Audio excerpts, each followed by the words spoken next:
நீ பெரிய பலசாலிதான்.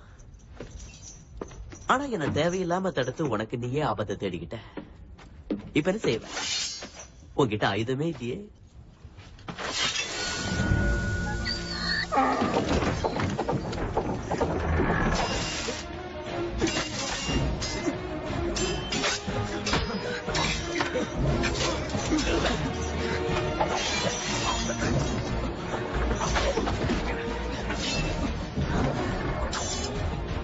இந்த கத்தியில யார் பண்ணது? நான் தான். அது மட்டும் இல்ல, இதுல வச்சு தினமும் 3 மணி நேரம் பயிற்சி செய்யறேன். தினமும் 3 மணி நேரம் பயிற்சி செஞ்சு என்ன பிரயோஜனம்?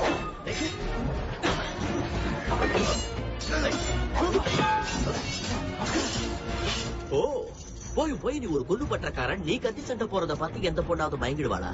இல்ல மயங்கி நீதான் என் காதலனும் கால விழ போறாளா? எதுக்கு வீண் வேலை?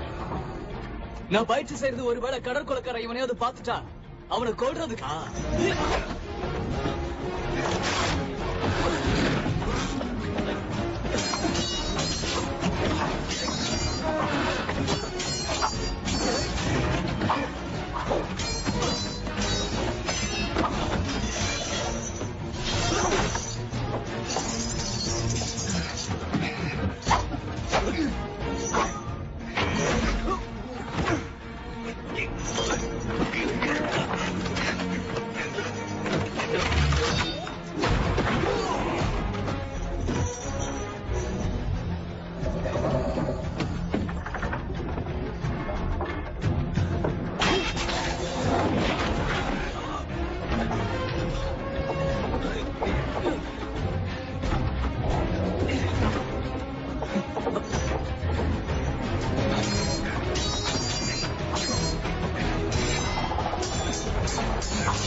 இது கோழத்தனம்.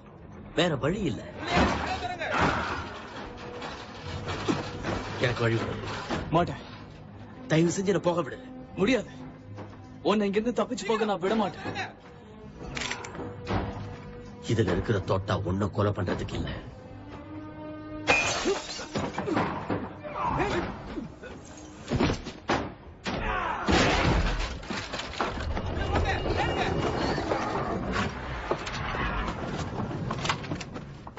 பிரமாதம் மிஸ்டர் பிரவுன். ஒரு பயங்கரமான கடற்கொள்ளைக்காரனை நீங்க புடிச்சு கொடுத்திருக்கீங்க. என் கடமையத்தான் நான் செஞ்சிருக்கேன் சார். இவன் மட்டும் நம்ம கிட்ட இருந்து தப்பிச்சிருந்தானா இங்கிலாந்து கப்பற்படைக்கு அவமானம். நல்ல வேளை மாட்டிக்கிட்டான். அவனை கொண்டு போங்க.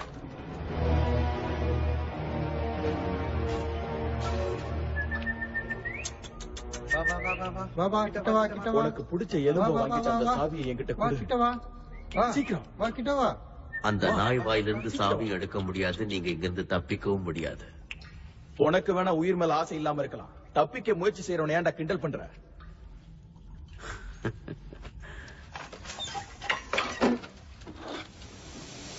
கொஞ்ச நேரம் நிம்மதியா தூங்குங்கம்மா. பாவம், உங்களுக்கு இன்னைக்கு நேரமே சரியில்லை. என்ன கல்யாணம் பண்ணிக்கிறியான்னு தளபதி நேரடியா கேக்குறதுக்குள்ளேயே இந்த மாதிரி எதிர்பாராத சம்பவங்கள்லாம் நடந்துருச்சு. அந்த கொள்ளைக்காரன் உங்களை பிடிச்சதுதானே சொல்றீங்க? நாங்கெல்லாம் ரொம்ப பயந்து போயிட்டோம். ரொம்ப பயங்கரமான அனுபவம். தளபதி உங்ககிட்ட நேரடியா கேட்கலனாலும் அவர் மனசுல இருக்கிறது உங்களுக்கு புரியுது இல்ல? உங்க 2 பேருக்கும் ஜோடி பொருத்தம் ரொம்ப நல்லா இருக்கும். ரொம்ப பொருத்தமா தான் இருக்கும். அவரும் நல்ல மனிதர் தான். எந்த பொண்ணுக்கும் அவர் கல்யாணம் பண்ணிக்க ஆசையா இருக்கும். இருந்தாலும் வில் டர்னர் கூட ரொம்ப நல்ல பையன்னு தான் நினைக்கிறேன். நீ என்ன நினைச்சு பேசுற? என் மனசுல பட்டதா சொன்னேன். தப்பா எடுத்துக்காதீங்க.